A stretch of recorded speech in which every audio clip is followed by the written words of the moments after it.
Salut mes petites fripouilles, comment ça va? Chrono d'écart les amis, on va se mouiller. Les amis, bah vas-y on va faire dans l'ordre. Espagne les gars, Allemagne, je vous laisse voter. En vrai ce match, bon on le dit tous depuis un moment, on le voyait déjà quand le tableau se dessinait, où les deux étaient partis pour être premiers, on se disait possiblement la finale avant l'heure. Hein. Et moi les gars, c'est pas pour m'envoyer des fleurs, hein, mais c'était mes deux favoris du tournoi et je l'ai dit avant le tournoi. Hein. Vous pouvez revoir le replay, j'avais dit en 1 Allemagne, en 2 Espagne. Pour moi c'était les deux meilleures équipes, je vous l'avais dit. Vous pouvez regarder le replay. J'ai pas parlé de l'Angleterre, j'avais pas parlé du Portugal ou de la France. Moi, je sentais Allemagne-Espagne. En termes de jeu et tout, tu vois, je l'avais dit sur ça, je l'avais bien senti. Alors peut-être, déjà, ils vont s'entretuer, donc une des deux va être éliminée. Peut-être qu'il n'y aura aucune des deux n'ira au bout. Alors, ouais, assez serré, petit avantage Espagne pour le moment.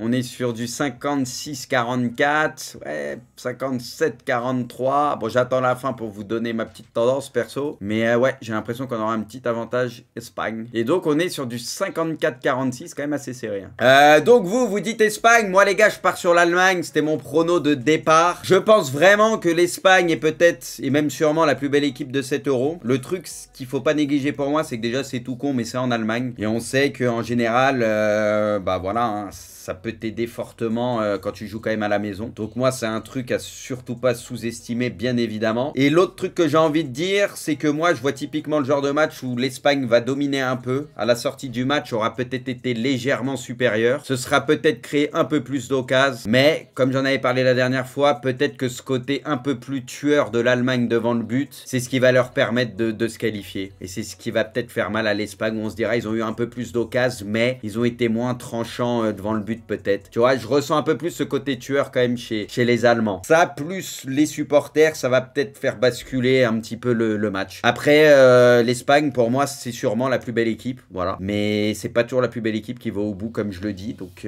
voilà, moi, je pars légèrement sur l'Allemagne, les gars. Et si je dois donner un pourcentage, par contre, bah, je donne du 51-49, allez, pour l'Allemagne. Voilà. Parce que pour moi, c'est même pas spécialement supérieur à la base. C'est juste que, voilà, je l'explique par ces petits trucs. Mais on verra, hein, peut-être je vais me tromper. Et en soi, les gars, la vérité, j'aimerais beaucoup que l'Espagne passe. Alors l'Allemagne, ils ont des beaux joueurs et tout, et tranquille, hein, c'est une belle équipe aussi, donc j'ai rien contre eux. S'ils passent, c'est mérité, rien à dire. Mais l'Espagne, ce qui monte quand même dans cet Euro, et puis bon, il y a le truc avec Nico Williams, Yamal, tu vois, les jeunes, c'est incroyable. Bon, il y en a aussi côté allemand, hein. Mais tu vois Fabian Ruiz qui te fait pour le moment, tu vois Rodri, le niveau qu'il a comme d'hab, tu vois bon, Carvajal, on est habitué, Cucurella qui te sort un euro de fou, alors que c'était peut-être pas prévu à ce point-là, tu vois, la charnière qui tient la route, c'est une vraie belle équipe, tu vois, ça joue bien au ballon, sur le contre-pressing, bon, on connaît la possession, puis c'est plus l'Espagne stérile qu'on a eu pendant X années, qui était incapable de finir les actions. Là, il y a de la possession, mais ils sont capables aussi, en transition, de faire mal, parce qu'ils ont deux jeunes sur les côtés, maintenant, qui peuvent percuter, puis voilà, ils sont trop beaux à voir jouer, quoi, même contre la Géorgie, quand ils se prennent le premier but, tu doutes jamais pour eux, parce que tu sens ce truc de force, tu vois, tu sais qu'ils vont se créer beaucoup d'occasions, et ils doutent pas, donc, allez, moi, je reste quand même sur mon prono de base, j'avais annoncé l'Allemagne, je pense vraiment qu'ils peuvent gagner parce que j'ai expliqué, mais ça sera très chaud. Mais en soi, au plus profond de moi, les gars, la vérité, j'aimerais bien que l'Espagne passe. Parce qu'ils nous font un vrai bel Euro et ça serait assez incroyable avec les joueurs qu'ils ont et tout. Voilà, moi je trouve que c'est très carré ce qu'ils font.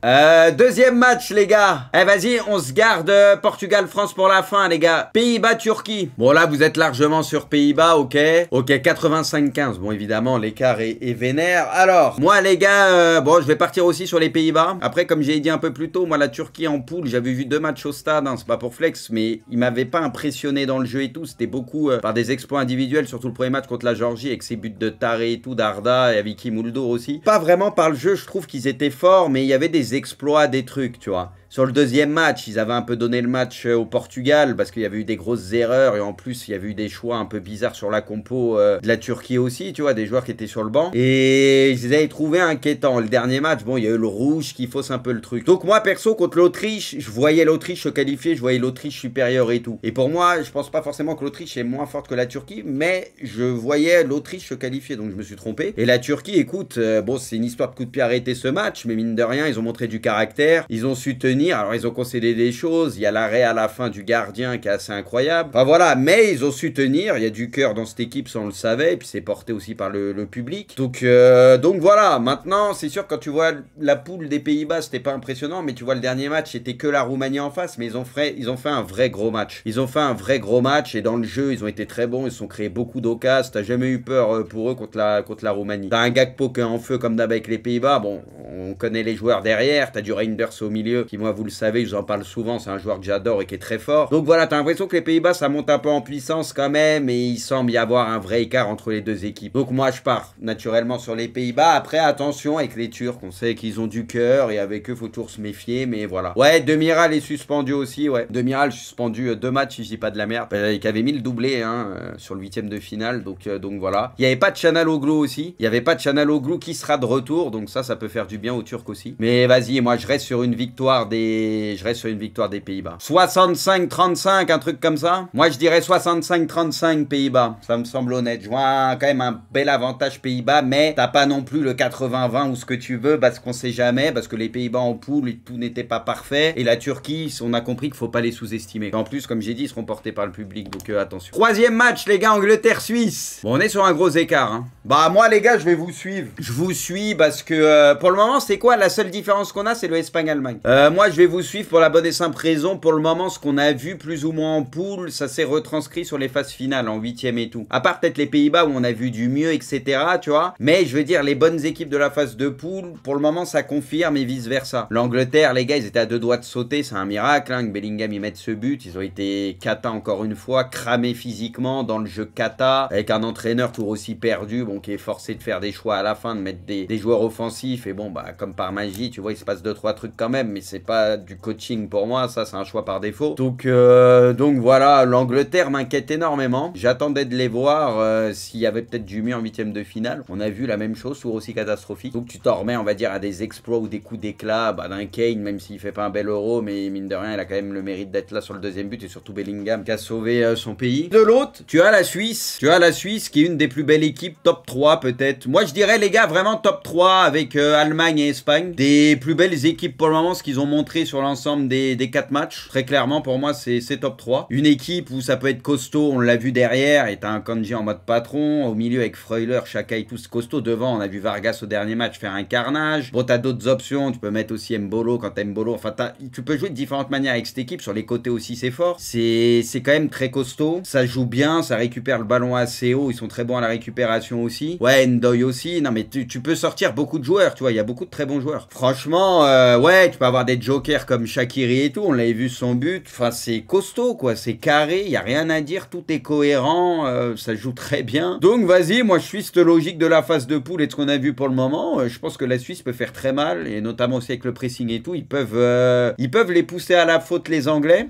Parce que tu te dis, bah si t'as mis la Suisse en 8e de finale contre l'Angleterre, je pense que l'Angleterre sautait à coup sûr. Hein. Maintenant, est-ce que l'Angleterre, il peut en quelques jours, tu vois, peut-être que cette victoire aussi va leur servir un peu d'électrochoc, tu vois, parce qu'ils étaient à 2 doigts de rentrer à la maison. Est-ce qu'il peut se passer quelque chose? Moi, je pense qu'il peut se passer un petit truc. Après, de là, résoudre tous les problèmes en quelques jours, j'y crois pas. Donc, moi, je pars sur la Suisse, qui pour le moment a montré bien plus de choses et a été meilleure partout, à tous les niveaux que l'Angleterre. Donc, allez, on part sur la Suisse, et comme j'ai dit, top 3 pour le moment des nations de cet euro. Donc, et peut-être un vrai coup à jouer, même pour aller jusqu'en finale. On va déjà voir contre l'Angleterre. Ça se trouve, on va se prendre une clim et l'Angleterre va sortir un vrai match. Ils vont fumer la Suisse et on va dire, ok, bah l'Angleterre, peut-être, ça va aller au bout finalement, tu vois. Mais bon, avec Porte Sud et tout, t'as quand même l'impression qu'au-delà que les joueurs soient cramés, quand t'as un entraîneur comme ça, il sait pas trop ce qu'il fait, contrairement à l'entraîneur suisse qui, pour le coup, lui, était critiqué au début par ses choix, et au final, tout lui a donné raison. Donc, t'as l'impression d'une équipe en perdition, et de l'autre, bah, une équipe qui sait très bien ce qu'elle fait, quoi, à tous les niveaux. Donc,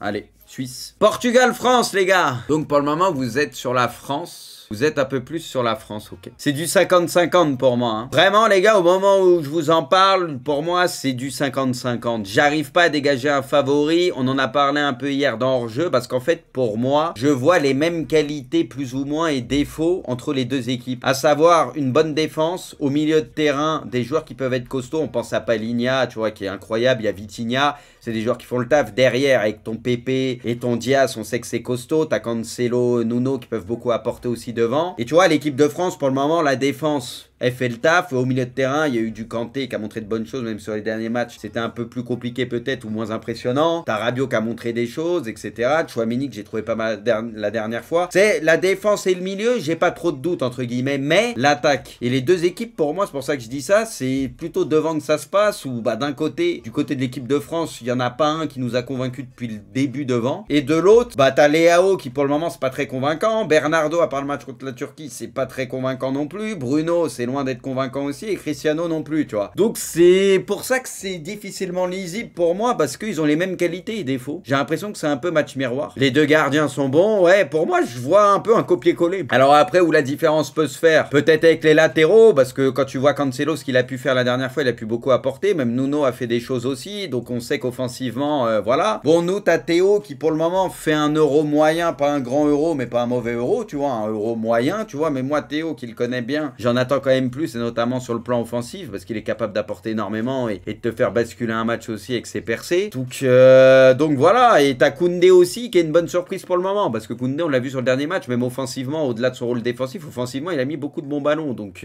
c'est ça qui est bien. C'est ça qui est bien. Après sur quoi ça va jouer les gars, franchement ça pue le truc où ça va jouer sur un fait de jeu, non? Soit un penalty, un coup de pied arrêté, une frappe contrée. Or peut-être qu'on se trompe complètement et que le match va être plus ouvert que prévu, mais t'as le sentiment que ce match-là, ça va s'annihiler en fait, ça va pas prendre trop de risques, s'annihiler, et que soit un exploit individuel, tu vois, un truc qui sort de l'ordinaire avec une grosse frappe, ou alors un coup de pied arrêté, un truc qui sort un peu de nulle part. Tu sais, je vois pas trop comment ce match il va pouvoir se décanter quoi. Et du coup les gars, on en parlait un peu plus tôt, et me dites pas à chaque fois tu vois la France perdre, je sais pas quoi ou quoi. J'avais dit contre la Belgique, pour moi les deux équipes c'était pas ouf, mais la France c'était moins pire que la Belgique. Donc j'avais dit je vois la France se qualifier par un but d'écart. On sentait tous un peu ça sur un truc, c'est ce qui s'est passé. Là pour moi je suis proche du 50-50, comme j'ai dit, je suis même sur du 50-50. Après, je vous l'ai dit, je sais pas pourquoi, j'ai un vieux feeling sur Cristiano Ronaldo. J'ai un vieux feeling sur Cristiano Ronaldo, un coup de pied arrêté, une tête, un truc, un ballon qui traîne, je sais pas. J'espère me tromper, hein. Et j'espère que Cristiano va pas nous sortir un bon match, spécialement comme la dernière fois, mais j'ai un vieux feeling sur Cristiano, moi. Sincèrement, ça peut jouer aussi beaucoup au milieu de terrain. C'est peut-être le milieu de terrain qui va faire basculer les choses. Et bon, il n'y a pas Rabiot, c'est vrai. On a un Griezmann, bon, qui va peut-être